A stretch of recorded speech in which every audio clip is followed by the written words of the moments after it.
সাথে এসো, আল কোরআনকে ভালোবাসো, আল কোরআনকে বুঝো তুমি দিয়ে মনোপ্রাণ।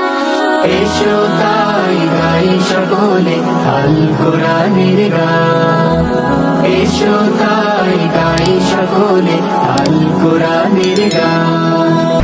السلام عليكم ورحمة الله وبركاته. وعليكم السلام ورحمة الله وبركاته.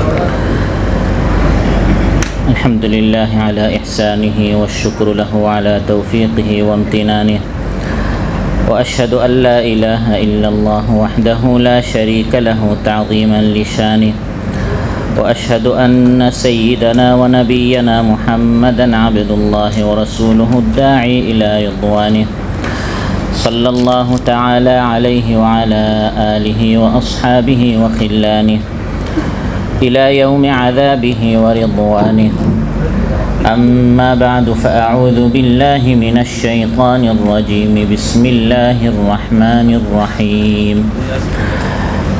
إن هذا القرآن يهدي للتي هي أقوم ويبشر المؤمنين الذين يعملون الصالحات أن لهم أجرا كبيرا، وأن الذين لا يؤمنون بالآخرة أعتدنا لهم عذابا أليما.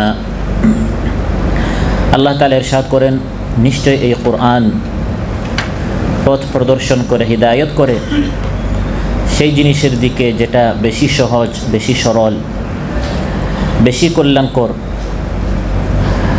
আর ইমানদারদেরকে সুখবর দেয় যারা এই কোরআনের আলোকে নেক আমল করে তাদের জন্য মহা পুরস্কার রয়েছে।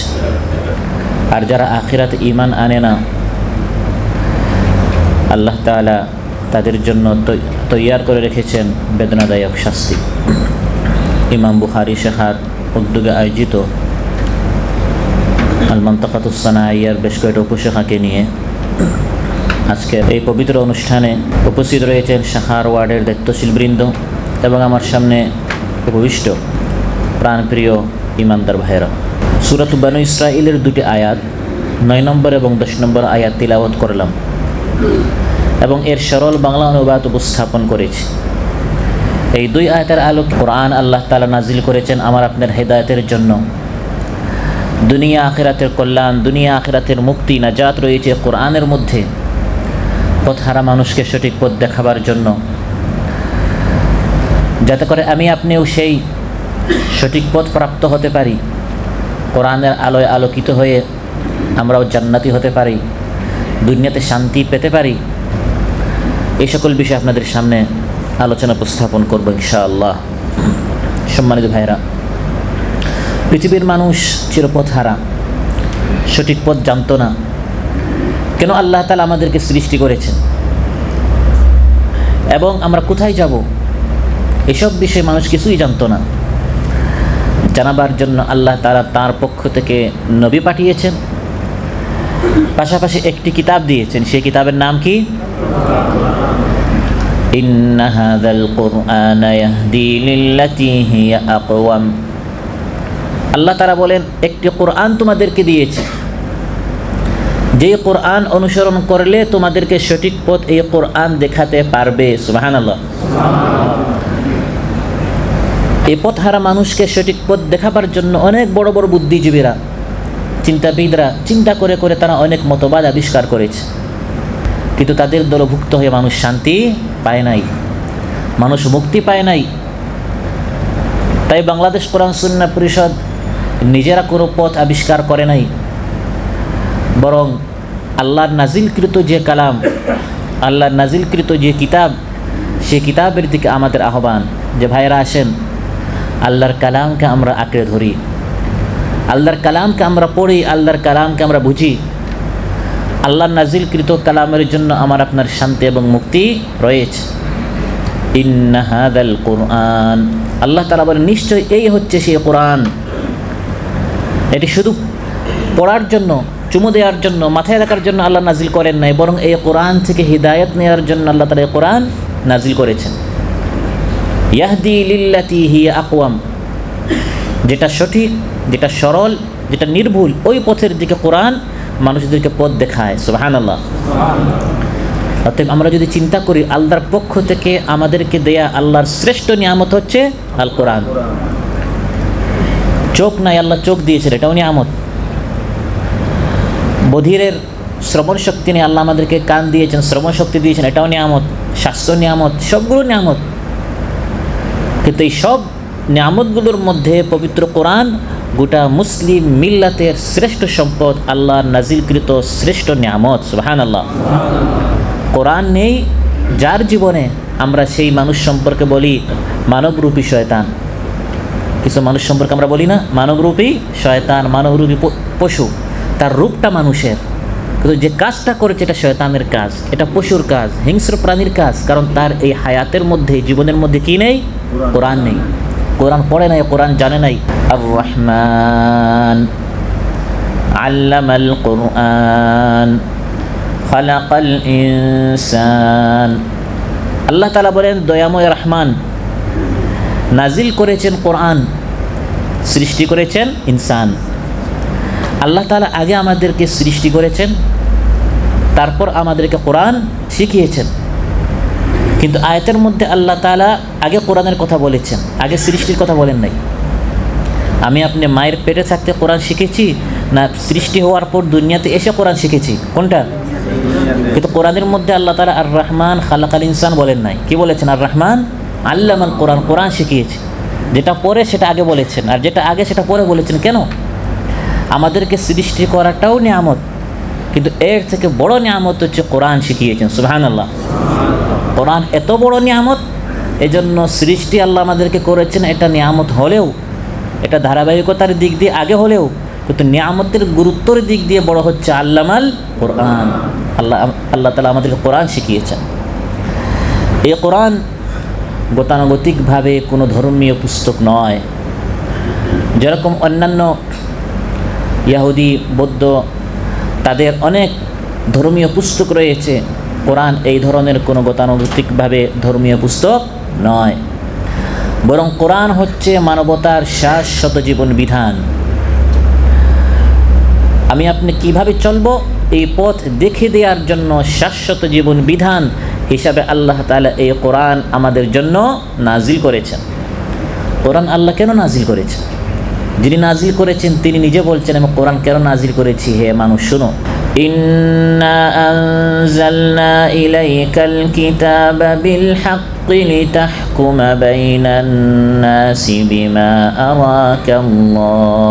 হে নবী, আপনার প্রতি এই কোরআন এর জন্য নাজিল করেছি, এই কোরআনের আলোকে মানুষের মধ্যে বিচার ফয়সালা করার জন্য।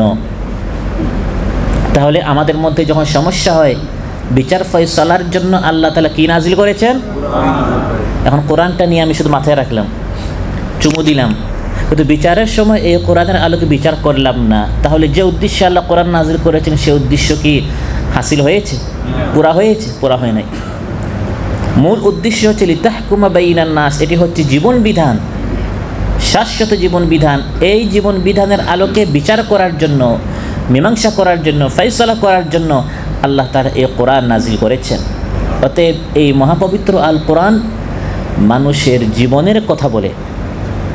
আপনি চলতে গিয়ে জীবনে যখন আপনার যে জিনিস, একটা কাজ করবেন, একটি কথা বলবেন, একটি জিনিস দেখবেন, শুনবেন, এটা কিভাবে করবেন, এর মীমাংসা, এর ফয়সালা, এর সমাধান পাবেন কোথায়? কোরআনের মধ্যে। তাহলে একজন মুসলমান কোরআনকে বাদ দিয়ে আরেক কিতাবের দিকে, আরেক জীবন বিধানের দিকে কেন যাবে? আমাদের তো আরেক আদর্শ থেকে আমদানি করার কোনো প্রয়োজন নেই। আমরা রফতানি করতে পারবো। অন্যান্য কোনো মতবাদ, মতাদর্শ অবলম্বী যারা আছে, তাদের যদি কোনো কিছু জানতে হয়, শিখতে হয়, আমরা কোরআন থেকে তাদেরকে শেখাতে পারবো। তাদের কাছ থেকে কোনো আদর্শ গ্রহণ করার আমাদের কোনো প্রয়োজন নেই। কারণ কোরআনের মধ্যে আল্লাহ বলছেন, হে নবী আপনি বলুন, আফাগাইরাল্লাহি আবতাগি হাকামান ওয়া হুয়াল্লাযী আনজালা ইলাইকুমুল কিতাবা মুফাসসালা। আমি কি আল্লাহ তাআলাকে বাদ দিয়ে, আল্লাহ কালাম নাজিল যেটা আল্লাহ করেছেন এটাকে বাদ দিয়ে আরেকজনের কাছ থেকে আমি বিচার চাইবো? অথচ কোরআনের মধ্যে তো মুফাসসালা, আল্লাহ বিশদভাবে সব কিছু বলে দিয়েছেন। যেখানে কোরআনের মধ্যে আল্লাহ সব কিছু বলে দিয়েছেন, সেখানে আরেকজনের কাছ থেকে আমি কেন জানতে যাব? আমি কাজকর্ম কিভাবে করব, স্ত্রীর হক কি, স্বামীর হক কি, রাজার হক কি, প্রজার হক কি, মালিকের হক কি, শ্রমিকের হক কি, অধিকার প্রাপ্য, সব কিছু যেখানে কোরআন স্পষ্টভাবে বলে দিয়েছে, সেখানে আমি কোরআনকে বাদ দিয়ে আরেকজনের কাছ থেকে সেটা জানার, আরেকজনের কাছ থেকে সেটা গ্রহণ করার আমার প্রয়োজনটা কি? ওয়াহুয়াল্লাযী আনজালা ইলাইকুমুল কিতাবা মুফাসসালা, মাথা থেকে পা পর্যন্ত, সংসদ থেকে রান্নাঘর পর্যন্ত সব কিছুর ফায়সালা, সমাধান আল্লাহ তাআলা কোথায় বলে দিয়েছেন? কোরআনে। সব নীতির সবচেয়ে প্রধান যে নীতি সেটি হচ্ছে রাজনীতি। যারা রাজনীতি করে তারা রাজা হয়, আর যারা বলে ইসলামের মধ্যে রাজনীতি নেই তারা গোলাম হয়ে থাকতে হয়। কারণ রাজনীতি করলে রাজা হয়, রাজনীতি না করলে প্রজা হয়, শাসিত হয়, শোষিত হয়। আর ইসলাম এসেছে অন্যান্যদেরকে পরিচালিত করার জন্য, গোলাম হয়ে থাকতে নয়, বরং আল্লাহর নাজিলকৃত কালামের আলোকে মানুষদেরকে পরিচালিত করার জন্য, খেলাফতের দায়িত্ব পালন করার জন্য আল্লাহ তাআলা মানুষকে সৃষ্টি করেছেন। অতএব আমাদের রাজনীতি কিভাবে হবে? মহাপবিত্র আল কোরআন রাষ্ট্র পরিচালনা ও রাজনীতির কথা বলে। সুবহানাল্লাহ। কোরআনের মধ্যে আল্লাহ তাআলা কীভাবে সব কিছু বলে দিয়েছেন এই বিষয়ে সংক্ষিপ্ত কিছু ধারণা আপনাদেরকে শুরুতে দিব। যা রাজনীতি থেকে শুরু করে প্রত্যেকটা বিষয় কীভাবে আল্লাহ কোরআনের মধ্যে বলে দিয়েছেন। সব নীতির প্রথম নীতিটা কি? রাজনীতি। রাষ্ট্র কীভাবে পরিচালনা করব সেটা কোরআনের মধ্যে আছে না নাই? এক শ্রেণীর মানুষ আজ আমাদের সমাজে আছে, মসজিদে গিয়ে আমেরিকার মতো নামাজ পড়ে না, ইউরোপের মতো তারা নামাজ পড়ে না, রমজান মাসে ইসরায়েলের মতো তারা রোজা রাখে না, মসজিদে এসে নামাজ পড়ে রাসূল সাল্লাল্লাহু আলাইহি ওয়াসাল্লাম যেরকম হুকুম করেছেন সেভাবে নামাজ, রোজা, হজ, যাকাত আল্লাহর হুকুম অনুযায়ী। কিন্তু রাজনীতি যখন করতে যায় তখন তারা আর মক্কা মদিনার দিকে না গিয়ে তারা তাদের কিবলা বানিয়ে ফেলে পাশ্চাত্যকে, ইউরোপ, আমেরিকাকে। এ ধরনের কিছু মুসলমান আছে না নাই? এই শ্রেণী সম্পর্কে কোরআন বলছে যারা কোরআন থেকে রাজনীতি নেয় না, হে নবী তুমি কি তাদেরকে দেখো না? তারা দাবি করে তারা ইমানদার, কিন্তু তারা কোরআন থেকে রাজনীতি না নেয়ার কারণে কোরআন বলছে এরা ইমানদার নয়। আলম তারা ইলাল্লাযীনা ইয়াজউমুনা আন্নাহুম আমানু বিমা উনজিলা ইলাইকা ওয়া মা উনজিলা মিন ক্বাবলিক ইউরিদুনা আন ইয়াতাহাকামু ইলা আত-তাগুতি ওয়া ক্বাদ উমিরু আন ইয়াকফুরু বিহি ويريد الشيطان أن يضلهم ضلالا بعيدا। আল্লাহ তাআলা বলেন তুমি কি এই শ্রেণীর মানুষদেরকে দেখো নাই যারা ইয়াজউমুন দাবি করে? আল্লাহ এটা বলেন না যে তারা ঈমান এনেছে, আল্লাহ বলেন তারা দাবি করে তারা ঈমান এনেছে। তার মানে তাদের ঈমানের মধ্যে কি আছে? সমস্যা আছে। এটা আল্লাহ নিজে বলছেন, তারা দাবি করে তারা নাকি ঈমান এনেছে। এটা কে বলেছেন? আল্লাহ মনের কথা জানেন যে সে দিল থেকে ঈমান এনেছে না এটা কেবল মুখের কথা। ইউরিদুনা আন ইয়াতাহাকামু ইলা আত-তাগুত, দেশ পরিচালনা করার সময় তারা আল্লাহর নিয়ম নীতি অনুযায়ী দেশ চালাতে চায় না, বরং তাগুত শয়তান যেভাবে বলে তারা সেভাবে চালাতে চায়। শয়তান এক এক যুগে এক এক রকম ছিল। বর্তমান যারা পৃথিবীর বড় বড় সুপার পাওয়ার আছে তাদের কথা মতো তারা দেশ চালাতে চায়, আল্লাহর হুকুম মতো তারা চালাতে চায় না। কোরআন বলছে এরা হচ্ছে মুনাফিক। এরা হচ্ছে কি? রাআইতাল মুনাফিকিনা ইয়াসুদ্দুনা আনকা সুদুদা। তাহলে কোরআনের মধ্যে আল্লাহ তাআলা রাজনীতির কথা বলেছেন। তারপরে আসে অর্থনীতির কথা। আমরা এই প্রবাসে এসেছি অর্থের জন্য। টাকা কিভাবে ইনকাম করবেন, আবার কিভাবে টাকা ব্যয় করবেন। মহাপবিত্র আল কোরআন এই অর্থনীতির কথা বলেছে না বলে নাই? শুধু বলেছে কিভাবে নামাজ পড়বো, কিন্তু টাকা পয়সা ইনকাম, খরচ ব্যয় ইত্যাদি বোধহয় কোরআন বলে নাই নাকি? বলেছে। সম্পদ আহরণ এবং তার সঞ্চয় বিতরণ এবং খরচের সীমা পরিসীমা কোরআন নির্ধারণ করে। সুবহানাল্লাহ। ওয়ালা তাকুলু আমওয়ালাকুম বাইনাকুম বিল বাতিল। কোরআন বলে অন্যায়ভাবে একজন আরেকজনের টাকা নষ্ট করিও না। এই আয়াতের উপর আজ মুসলমানরা আমল করে।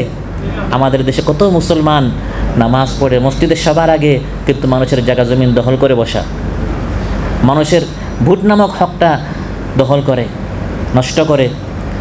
ইয়েতিম, বিধবা, মিসকিন, অসহায় যাদের কেউ নেই তাদের জায়গা জমিন, দোকানঘাট এগুলো আমাদের দেশে শুধু হিন্দুরা করে না মুসলমানরাও করে? 90% মুসলমানের দেশ, তাহলে অধিকাংশ যারা করে, যাদের বিরুদ্ধে এই সকল মামলা দেখা যায়, এরা কারা? ওই যারা মসজিদে আসে। তারা মসজিদে আল্লাহর হুকুম মানে, কিন্তু অর্থনীতির আল্লাহর হুকুম মানে না। ওয়াসআলুনাকা মাযা ইউনফিকুনা কুলিল আফু। আল্লাহ তাআলা বলেন, হে নবী, আপনাকে তারা জিজ্ঞাসা করে তারা কি খরচ করবে, এই খরচটা, এই অর্থনীতিটা তাদেরকে বলে দেন। নিজের সংসারের উপর খরচ করার পর যেটা অতিরিক্ত থাকবে সেটা যেন তারা আল্লাহর পথে খরচ করে। তাহলে এটা আল্লাহ আমাদেরকে শিখিয়ে দিয়েছেন, আল্লাহর পথে এমন দিতে যাবেন না আবার আপনার স্ত্রীর সন্তানকে রাস্তার ভিক্ষুক বানাবেন। এটাও একটা কি অর্থনীতি, একটা অর্থ কীভাবে আপনি পরিচালনা করবেন, এই নীতিটার নিয়মটা কোরআন আমাদেরকে শিখিয়ে দিয়েছে। কোরআন নারীর অধিকারের কথা বলে আজ আমাদের সাধারণ মুসলমানদেরকে নারীবাদীরা এবং হিন্দু, বৌদ্ধ, ইয়াহুদিরা সবচেয়ে বেশি ধোঁকা দেয়। যে পয়েন্টের মধ্যে একটা হচ্ছে যে ইসলাম চায় নারীদেরকে বস্তাবন্দি করে, বোরকাবন্দি করে, তাদেরকে ঘরের মধ্যে আপনার জেলের মধ্যে, কারাগারে ইসলাম রাখতে চায়। এটা তারা বলে কি না? আমরা হচ্ছি স্বাধীনতাকামী, আমরা নারীদেরকে বের করতে চাই, এই সকল স্লোগান আমরা শুনি। কোরআন যদি আমরা পড়তাম, আমরা দেখতাম যে সবচেয়ে বেশি নারীদেরকে অধিকার দিয়েছে আল কোরআন। সুবহানাল্লাহ। ওয়ালাহুন্না মিসলুল্লাযী আলাইহিন্না বিল মা'রুফ। কোরআন বলে, যেরকম হে স্বামী তুমি উত্তম আচরণ তোমার স্ত্রীদিকে কাছ থেকে চাও, স্ত্রীকেও তুমি উত্তম আচরণ দেওয়াটা শিখো। যেমন তোমার পুরুষ হিসাবে তোমার অধিকার আছে, আর নারী হিসাবে তার কি আছে? অধিকার আছে। কোরআন ইয়তীম, বিধবা, অসহায়দের অধিকার সংরক্ষণ করে। সুবহানাল্লাহ।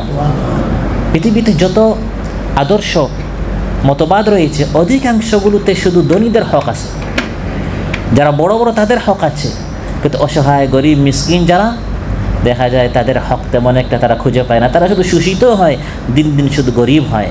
কিন্তু কোরআন অসহায়, গরিব, মিসকিনদের হক সম্পর্কে কোরআন আলোচনা করেছে, আমাদের সকলের মুখস্থ।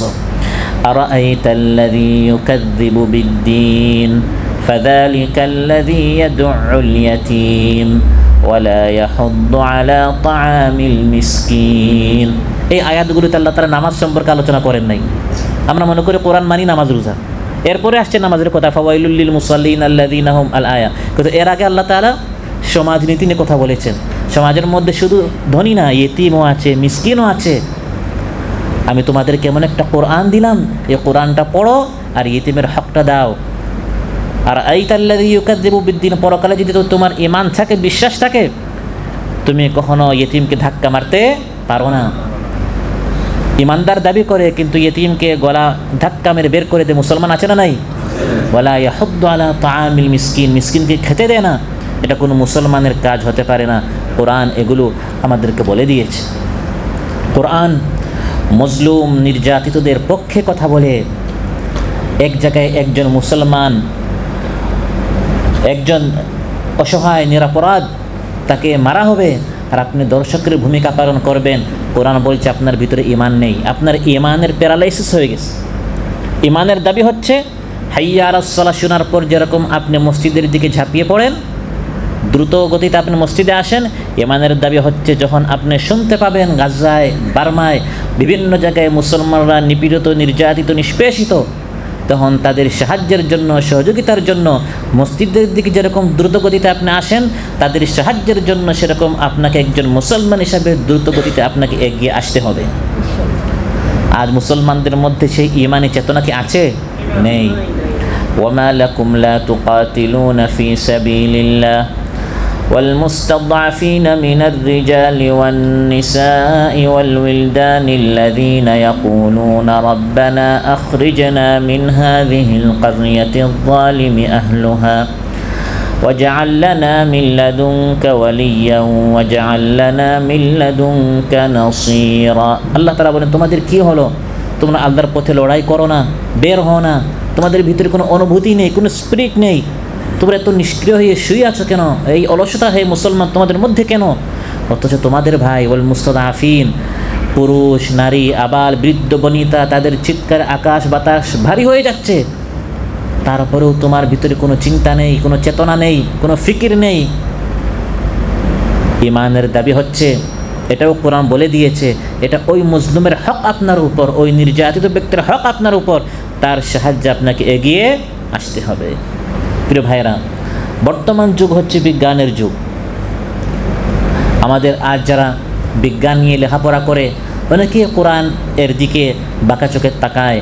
আমরা যারা কোরআনের কথা বলি তারা বলে আপনারা আমাদেরকে অনেক পিছনের দিকে নিয়ে যেতে চান। এই সকল আয়োজন করে আমাদেরকে যে কোরআনের দিকে আপনারা আহ্বান করেন, আমরা যদি কোরআন ফলো করি তো আমাদের কি হবে? আমরা এখন বিজ্ঞানের যুগ, আমরা চাঁদের দেশে পৌঁছে গিয়েছি, আমরা এখন কত আধুনিক হয়েছি, স্মার্ট হয়েছি।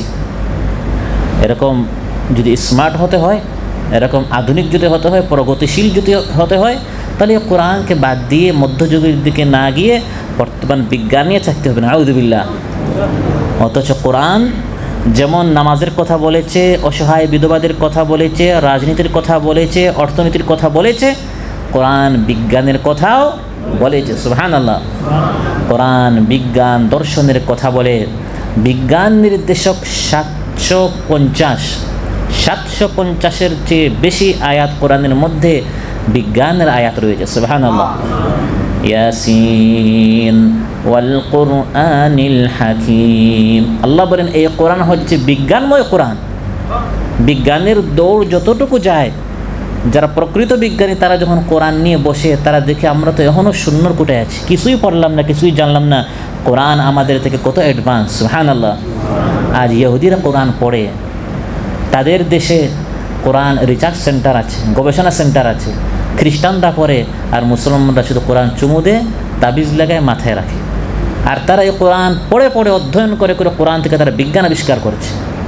আল্লাহ তাআলা আমাদেরকে কত দামি কোরআন দিয়েছিলেন, কিন্তু কোরআন পড়লাম না, জানলাম না। তারা আমাদের কাছ থেকে আমাদের বুকটা নিয়ে নিল। কোরআন একটা বুক, বুক মানে বই, কিতাব। আমাদের বুক তারা নিয়ে তাদের একটা বুক আমাদেরকে দিয়েছে, সেটা হচ্ছে ফেসবুক। ফেসবুক মানে কি? একটা বুক, একটা বই। তাদের বইটা আমাকে দিল আর আমাদের বইটা তারা নিল। আমরা পুরা দিন তাদের বইটা পড়ি এবং তাদের বইয়ের দিকে আমরা দাওয়াত দেই, শেয়ার করি। শেয়ার মানে কি? দাওয়াত দেওয়া, পোস্ট করা, কমেন্ট করে, এগুলোর মাধ্যমে আমরা তাদেরটা প্রচার করছি। আমাদের নিকট কত দামি একটা বুক আল্লাহ দিয়েছিলেন, যালিকাল কিতাবু লা রাইবা ফি। অথচ তারা যে বুক দিল তার প্রত্যেকটা খবর, সংবাদ এর মধ্যে সন্দেহ থাকে, বরং অধিকাংশগুলো ভিত্তিহীন। ওই খবরগুলো আমরা কি করি? প্রচার করি। আর আমার নিকট যে একটা কালাম ছিল, যেটা প্রকৃত সত্য, কোনো সন্দেহ নেই, সেটা তারা আমাদের কাছ থেকে নিয়ে নিল। সেটা তারা গবেষণা করে করে তারা আবিষ্কার করে আর আমাদেরকে তারা চালাচ্ছে। আর আমরা মনে করি ইহুদি খ্রিস্টানরা কত আধুনিক। তারা যতটুকু আধুনিক হচ্ছে আমার আপনার কালাম পড়ে পড়ে, আমার আপনার কোরআন পড়ে পড়ে তারা এখন গোটা বিশ্ব পরিচালনা করছে। প্রিয় ভাইয়েরা, বিজ্ঞানের গুরুত্বপূর্ণ একটি শাখা হচ্ছে প্রাণী বিজ্ঞান। আজ বিজ্ঞানীরা প্রাণী বিজ্ঞান নিয়ে তারা গবেষণা করে। কোরআনের মধ্যে প্রাণী বিজ্ঞান নিয়ে আলোচনা করা হয়েছে।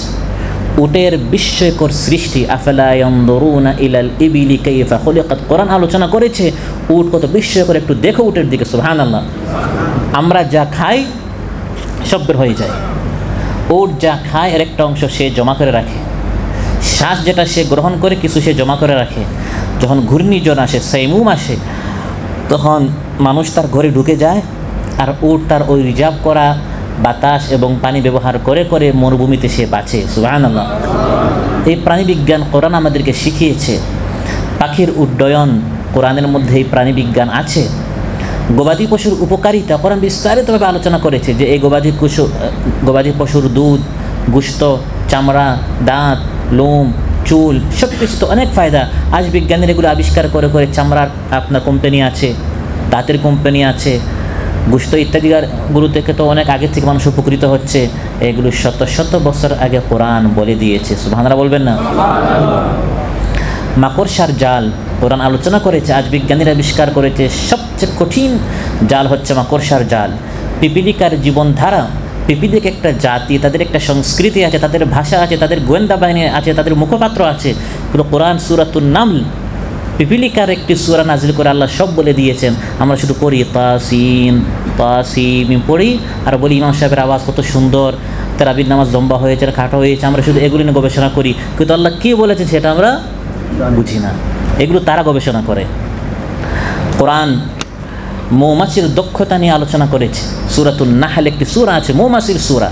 আল্লাহ মৌমাছির প্রতি ওয়াহি করে মানবতাকে শিখিয়েছেন, ওয়াহা রাব্বুকা ইলান নাহলি, আমরা মার্কেটে গিয়ে শুধু মধু খাই। কিন্তু এই মৌমাছির মাধ্যমে আল্লাহ আমাদেরকে কী শেখাতে চাইলেন, এই প্রাণী বিজ্ঞানটা কোরআনের মধ্যে আল্লাহ বলে দিয়েছেন। গাভী, বাছুর, হাতি, ঘোড়া, গাধা, খচ্চর, সিংহ, সাপ, ফড়িং, নেকড়ে, বানর, কাক, ব্যাঙ, মশা, মাছি সহ আর অনেক প্রাণী কোরআনের মধ্যে আল্লাহ তাআলা আলোচনা করেছেন। সুবহানাল্লাহ।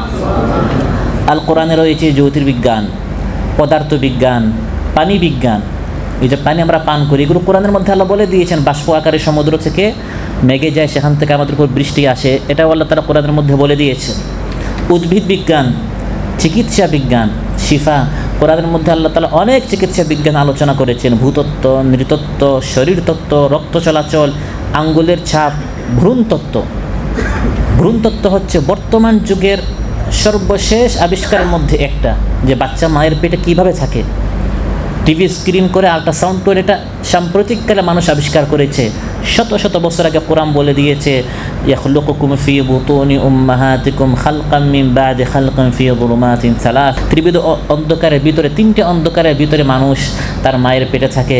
একটি হচ্ছে মায়ের পেটের অন্ধকার, আরেকটি হচ্ছে গর্ভাশয়ের অন্ধকার, আরেকটি হচ্ছে পাতলা একটি আবরণ দ্বারা আবৃত করা হয়, যে একটি আবরণ দ্বারা আচ্ছাদিত করা হয় ওই অন্ধকার। এগুলো আজ টিভি স্ক্রিন করে মানুষ আবিষ্কার করছে। যিনি কোনো ভার্সিটিতে লেখাপড়া করেন না, কোনো কলেজে যান নাই, সে রাসূল সাল্লাল্লাহু আলাইহি ওয়াসাল্লাম 1400 বছর আগে কোরআনের মধ্যে আমাদেরকে তারা টিভি স্ক্রিন করে যেটা আবিষ্কার করে আল্লাহ আমাদেরকে ফ্রিতে কোরআন সেটা শিখিয়ে দিয়েছে। সুবহানাল্লাহ। বিজ্ঞানের সর্বশেষ একটি আবিষ্কার হচ্ছে আঙ্গুলের ছাপ, যেটাকে আমরা কি বলি, ফিঙ্গারিং বলি। এটা কোরআনের মধ্যে আল্লাহ বলে দিয়েছেন, বালা কাদিরিনা আলা আন নুসাউইয়া বানানা। এই বানানা হচ্ছে ফিঙ্গার। এভাবে বিজ্ঞান যত আবিষ্কার হয়, যত আধুনিক হয়, দেখা যায় কোরআন এর থেকে আরও অনেক অনেক অনেক বেশি অ্যাডভান্স। এটা আমার আপনার হাতের নাগালে কোরআন রয়েছে। সুবহানাল্লাহ। এইগুলো বিজ্ঞান। এবার আসেন ইতিহাস। মহাপবিত্র আল কোরআন অতীতে ঘটে যাওয়া বিভিন্ন শিক্ষণীয় কাহিনী চমৎকার ভঙ্গিতে কোরআন বর্ণনা করেছে। কোরআন ভুলে যাও ইতিহাস তুলে ধরে। ইউসুফ আলাইহিস সালামের কাহিনী আমরা ছিলাম না, কোরআন তুলে ধরেছে। লোকমানের কাহিনী, খিদরের কাহিনী, যুলকারনাইনের কাহিনী, আদ, সামুদ ইত্যাদি কাহিনীগুলো কেন বলেছে? এরকম মাহফিল করে করে শুধু হাসানোর জন্য, কান্না করাবার জন্য না। কোরআন ইতিহাসগুলো বর্ণনা করেছে কোরআনের মধ্যে, ইয়াহদি লিল্লাতি হিয়া আকওয়াম, আমাদেরকে সঠিক পথ দেখাবার জন্য। ইতিহাস হচ্ছে শিক্ষার জন্য। আগের জাতিরা কি কি ভুল করে তাদের পতন হয়েছিল এবং কি কি সঠিক কাজ করে প্রতিষ্ঠিত হয়েছিল। আমরা যারা পরবর্তীতে এসেছি, আমরা সেখান থেকে হেদায়েত নিয়ে যাতে করে আমরা সঠিক পথে চলতে পারি। সেই জন্য আমাদের দেশে সূরা ইউসুফের সেই সকল শিক্ষণীয় কথা না বলে আছে শুধু ইউসুফ এবং জুলেখার প্রেমের কাহিনী নিয়ে। নাউযুবিল্লাহ। কোরআনের হেদায়েতগুলো আমরা আলোচনা করি না, আমরা শুধু আলোচনা করি কোন সনে হয়েছে, কোথায় হয়েছে, লম্বা ছিল না খাটো ছিল, কী রঙের ছিল। এই অনর্থক বিষয় নিয়ে আমরা কিচ্ছা কাহিনী কোরআনের গুলো আলোচনা করি, কিন্তু মূল শিক্ষণীয় বিষয় আমরা কোরআন থেকে নিতে চাই না। লাকাদ কানা ফি কাসাসিহিম ইবরাতুল লিউলিল আলবাব। আল্লাহ বলেন এই সকল কিচ্ছা কাহিনী যেগুলো কোরআনে রয়েছে এগুলো জ্ঞানীদের জন্য, এখানে অনেক শিক্ষা আছে। এই সকল ইতিহাস শিক্ষার জন্য, কিন্তু ইতিহাসের সবচেয়ে বড় শিক্ষা, ইতিহাস থেকে মানুষ শিক্ষা নিতে পারে না। যখন নিজে করতে পারে তখন তার চোখটা খুলে। প্রিয় ভাইরা, এভাবে কোরআনের মধ্যে সব কিছু আল্লাহ বলে দিয়েছেন। এই যে সাম্প্রতিককালে আমাদের দেশে বিশাল আন্দোলন হলো, বৈষম্য বিরোধী আন্দোলন। কোরআন বৈষম্যের বিরুদ্ধে কথা বলে। সুবহানাল্লাহ। বৈষম্যের বিরুদ্ধে সর্বপ্রথম আওয়াজ উঠিয়েছে, ঐতিহাসিকভাবে আওয়াজ উঠিয়েছে কে? আল কোরআন। সাদা কালো বর্ণ বৈষম্য দূর করে মানুষকে মানুষের অধিকার প্রদান করেছে আল কোরআন। ইন্না খালাকনাকুম মিন যাকারিন ওয়া উনসা ওয়া জাআলনাকুম শুউবান ওয়া কাবাইলা লিতাআরাফু ইন্না আকরামাকুম ইনদাল্লাহি আতকাকুম। আল্লাহ তাআলা বলেন তোমাদের মধ্যে সেই হচ্ছে বেশি সম্মানিত যে বড় মুত্তাকি। সাদা হওয়ার কারণে, কালো হওয়ার কারণে, বাঙালি হওয়ার কারণে আলাদা কোনো মর্যাদা নেই। যে বেশি আল্লাহকে ভয় করে তার মর্যাদা হচ্ছে সবচেয়ে বেশি। সুবহানাল্লাহ। মহাপবিত্র আর কোরআন উত্তরাধিকারী আইন কোরআনের মধ্যে আছে না নাই? মানুষ মারা গেলে ছেলে কত পাবে, মেয়ে কত পাবে, আমাদের দেশে আছে উত্তরাধিকারী আইন, সেটা ব্রিটিশ ল। কোরআনের ল মানি না, ব্রিটিশ ল আমরা মানি।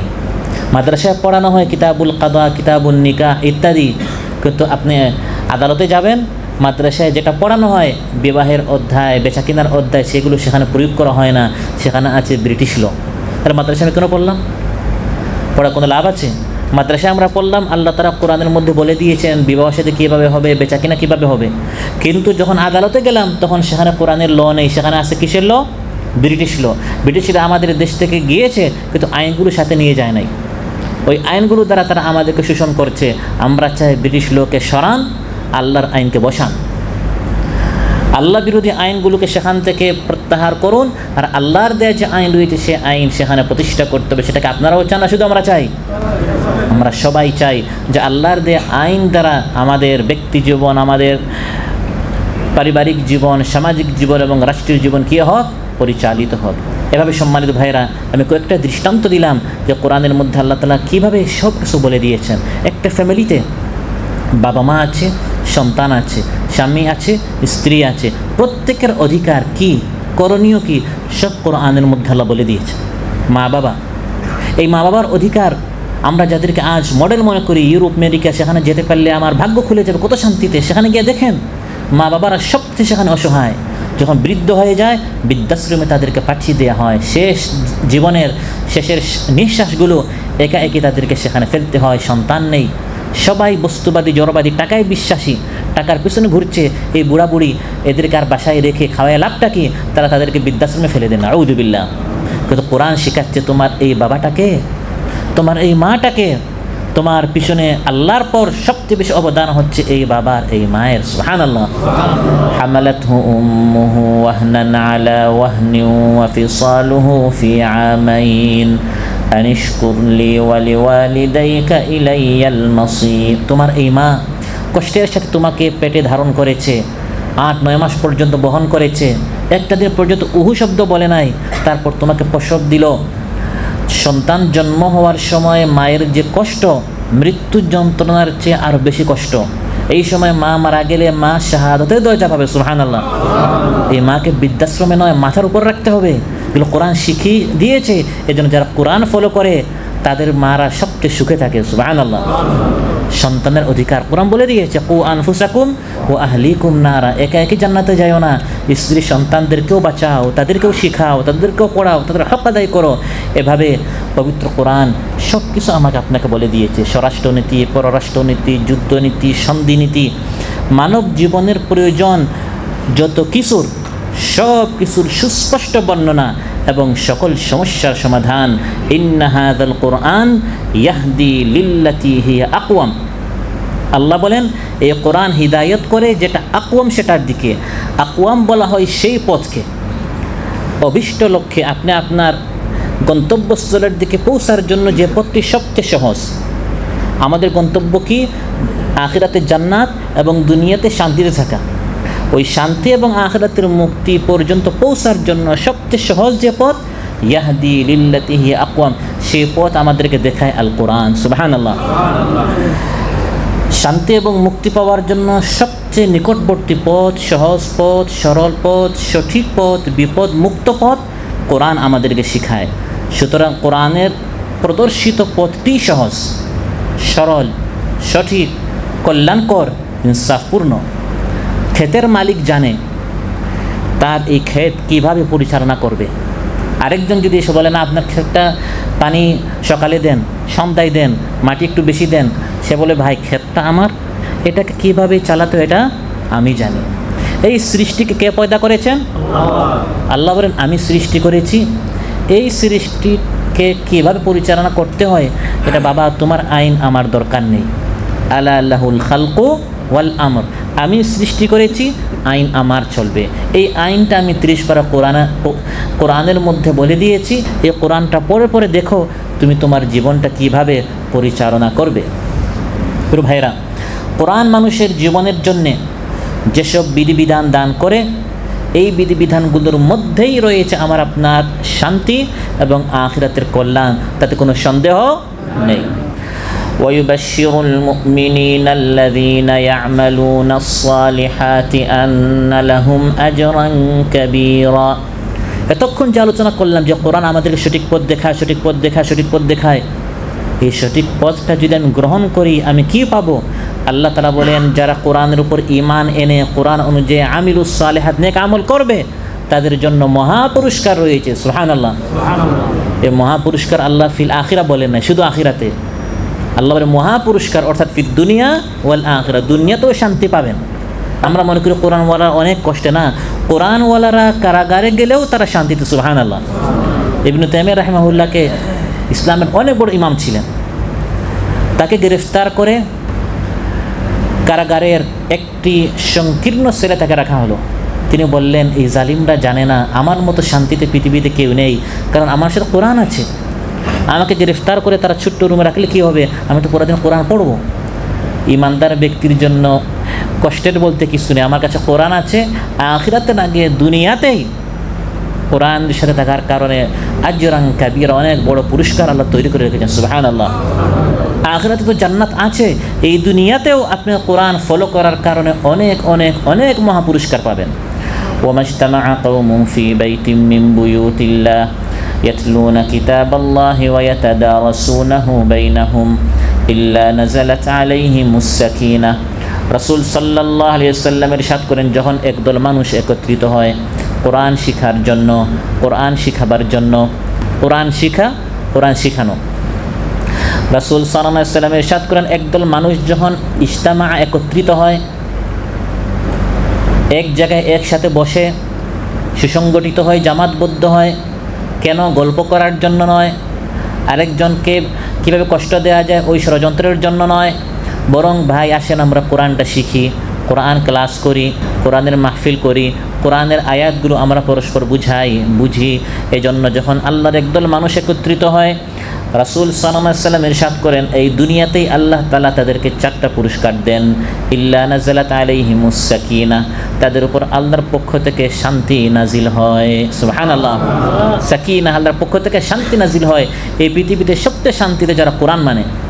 ওয়াগাশিয়াতহুমুর রাহমাহ, আল্লাহর রহমত তাদেরকে ঢেকে ফেলে, জীবনে শান্তি পাবেন, বরকত পাবেন, রহমত পাবেন। ওয়াহাফাতহুমুল মালায়েকা, ফেরেশতারা ঘিরে ফেলে। আমাদের অনেক ভাইরা বলে, ভাই সন্তানটা যেমন সন্তান একটা শয়তান, ভাঙচুর ঘরটা, কারণ ঘরের মধ্যে কোরআন নেই। কোরআন থাকলে ফেরেশতারা ঘরটাকে ঘিরে ফেলে। আপনার সন্তান দেখবেন ফেরেশতার মতো কথা বলে, কত সুন্দর আচরণ ব্যবহার। আর কোরআন নেই, এই সন্তান এমন ধরনের দুষ্টামি করে, কারণ ঘরের মধ্যে ফেরেশতা না থাকার কারণে শয়তান স্থান করে নেয়। ওয়াযাকারাহুমুল্লাহু ফী মান ইনদাহ, সবচেয়ে বড় পুরস্কার হচ্ছে আল্লাহ তাআলা তার নিকট এই বান্দাদের নাম নিয়ে নিয়ে তাদের কথা স্মরণ করেন। সুবহানাল্লাহ। আমার বান্দারা দুনিয়াতে আমার কথা স্মরণ করেছে, আমি তাদের কথা আসমানে স্মরণ করেছি। সুবহানাল্লাহ। وأن الذين لا يؤمنون بالآخرة أعتدنا لهم عذابا أليما। আল্লাহ তাআলা বলেন, আর যারা এই কোরআন মানবে না, আখিরাতে বিশ্বাসী হবে না, তাদের জন্য কঠিন থেকে কঠিন শাস্তি আমি তৈরি করে রেখেছি। কোরআন মানলে মহা পুরস্কার দুনিয়াতে এবং আখিরাতে, আর কোরআন না মানলে, আল্লাহর উপর ঈমান নেই, লা ইউমিনুনা বিল আখিরা, আখিরাতের উপর ঈমান নেই, একদিন আল্লাহর সামনে হাজির হতে হবে, হিসাব দিতে হবে। আল্লাহর নাজিলকৃত এই কালাম অনুযায়ী জীবন পরিচালনা করেছেন কিনা কোনো চিন্তা নেই, খাচ্ছে, ঘুরছে, ফুর্তি করছে, গল্প করছে, যা ইচ্ছা দেখছে, শুনছে, চলছে। আল্লাহ তাআলা বলেন, আ'তাদনা লাহুম আযাবান আলিমা, তার জন্য কঠিন থেকে কঠিন শাস্তি। সংসারে শুধু ঝামেলা আর ঝামেলা, পারিবারিক জীবনে শুধু অশান্তি আর অশান্তি, এরকম মুসলমান আছে না নাই? কোরআন না মানার কারণে আল্লাহ বলেন, আমি তার জীবনটা সংকীর্ণ করে ফেলব। দেশে যত টাকা পাঠান, স্ত্রীর মুখে হাসি ফুটবে না। টাকা দিয়ে স্ত্রীর আপনার ঘরের পরিবারের মধ্যে শান্তি আনতে পারবেন না যতক্ষণ তাদেরকে আপনি কোরআন দেন নাই। কারণ তার কলবটা কার হাতে? আল্লাহর হাতে। টাকা দিয়ে তার দিল আপনি পাবেন না।